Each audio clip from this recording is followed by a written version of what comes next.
ാണ് AKPCTA നേരത്തെയും സമരം നടത്തിയിട്ടുണ്ട്. അന്ന് മീഡിയ നമ്മുടെ പ്രശ്നങ്ങൾക്കെല്ലാം ഊന്നൽ നൽകിയിട്ട് ധനകാര്യമന്ത്രിക്കെതിരെ ധനകാര്യമന്ത്രിയുടെ ഭാര്യ സമരം ചെയ്തു എന്നാണ് അവരുടെ ഹെഡിങ്. നമ്മുടെ പ്രശ്നം അവിടെ അടിയിൽ പോയി. അപ്പോൾ ഇങ്ങനെയാണ് വാർത്തകളെ സൃഷ്ടിക്കുക എന്ന് കണ്ടുകൊണ്ടിരിക്കുകയാണ്. അതുകൊണ്ട് ഇപ്പം നമുക്ക് മാധ്യമങ്ങളോട് തുടക്കത്തിലേ വിനയപൂർവ്വമായൊരു അഭ്യർത്ഥനയുണ്ട്. ഇവരുടെ പ്രശ്നങ്ങളാണ് നിങ്ങൾ ഹൈലൈറ്റ് ചെയ്യേണ്ടത്. നാം ഉയർത്തുന്ന പ്രശ്നങ്ങൾ വളരെ നിർണായകമായ ഇഷ്യൂസാണ് ഉയർത്തുന്നത്.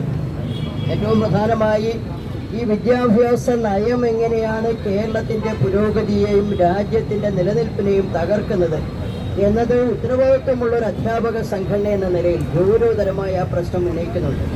ഇന്ന് നമ്മൾ കാണേണ്ടത് ഡൽഹി യൂണിവേഴ്സിറ്റി ആകെ 3 കോളേജുകളാണ് പുതുതായി തുടങ്ങാൻ തീരുമാനിച്ചത്. ഇന്ന് നമ്മുടെ പ്രധാനമന്ത്രി ശ്രീ നരേന്ദ്രമോദി ഒരു കോളേജ് ഉദ്ഘാടനം ചെയ്യുക. അതിൻ്റെ പേര് സവർക്കർ മെമ്മോറിയൽ